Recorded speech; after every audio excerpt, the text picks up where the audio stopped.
But here's what Jacinta Allan, the Victorian Premier, has had to say about the crime situation. The data shows us that more and more people are continuing to come into the CBD every weekend. The number of the foot traffic counts that are undertaken by the City of Melbourne and by the Department of Transport shows that foot traffic numbers continues to increase. Yeah, so she's saying people aren't afraid to go into the Melbourne CBD despite this crime, despite so much happening in the CBD. But as you've just demonstrated, it's across the whole state.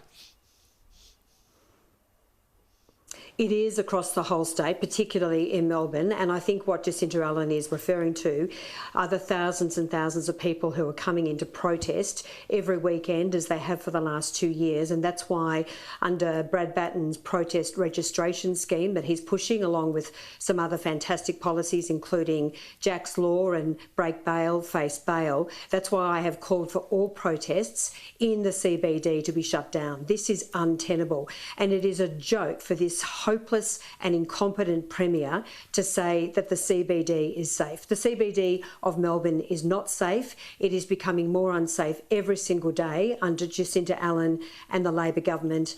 We have a full-blown crime crisis, and that's why the sooner we get rid of this terrible government, the better. Just back to federal politics, you'll be in Canberra tomorrow week. There'll be a round table on climate and energy policy. Will you be pushing for the coalition to scrap its commitment to net zero?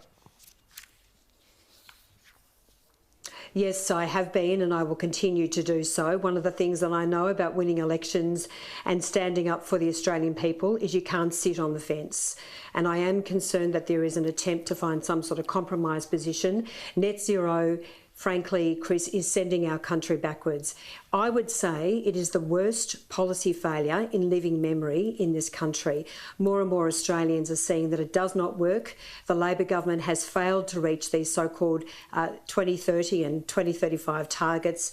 It's just a complete joke. And we are a resource-rich country. We are so blessed to have so much coal and gas and uranium, and yet we are turning our back on these incredible reserves, this ridiculous folly of driving renewables across this country, electrifying this country, de-industrialising this country. It is insanity, so I will be pushing very, very hard for there to be no net zero laws. We need to turn our back on net zero. All power to your arm, Sarah Henderson. Thanks for joining us.